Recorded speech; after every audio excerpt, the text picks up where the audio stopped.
کی طرف سے منہ نہ پھیرنا، دنیا کو اتنی ترجیح نہ دینا کہ محبوب سے منہ پھیر لو۔ اور آپ نے فرمایا کہ اصل امیری کیا ہے؟ اصل امیری حضور کی محبت ہے۔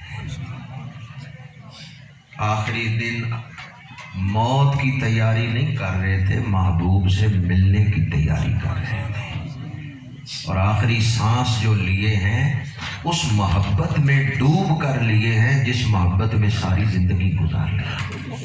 عام لوگ سمجھتے ہیں کہ اہل اللہ کا وصال بھی ہماری موت کی طرح ہی ہے، نہیں، ان کا وصال تو محبوب سے ملاقات ہے، اور وہ سرشار ہوتے ہیں اس محبت میں جس محبت میں انہوں نے زندگی گزاری۔ دور حاضر میں چونکہ اس تعلق کو کمزور کرنے یا نسبت کو توڑنے کے لیے عالم کفر نے تھوڑا نہیں پورا زور لگا دیا ہے۔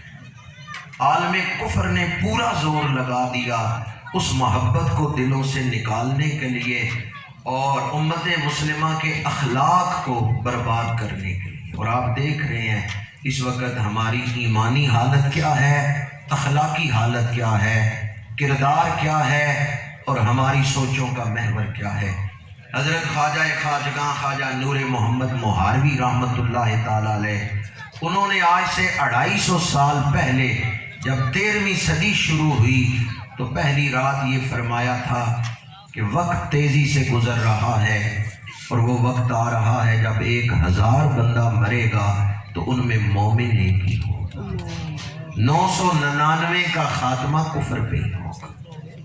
تو حضرت خواجہ شاہ سلیمان توسوی رحمۃ اللہ تعالی علیہ نے پوچھا، حضور جب وہ فتنوں کا دور آ جائے کہ 1000 میں 1 مومن ہوگا تو اس دور میں ہم بچ کیسے سکتے ہیں؟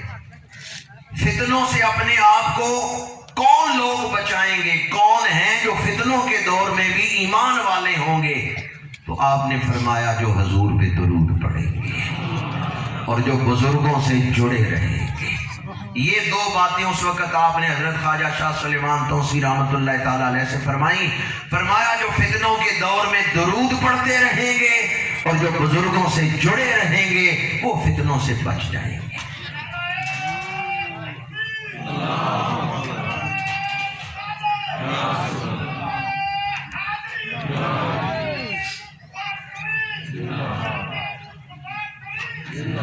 الحمدللہ آج ہمیں یہ دونوں چیزیں حاصل ہیں، اہل اللہ کے بارگاہ میں حاضر ہیں، اہل اللہ کے قدموں میں حاضر ہیں۔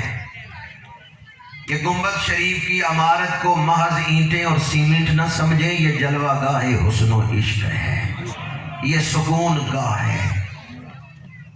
جو لوگ دنیا کے کاموں سے تھک کے چور ہو جاتے ہیں وہ جب آپ کے قدموں میں آتے ہیں انہیں یہاں سے نیا حوصلہ ملتا ہے۔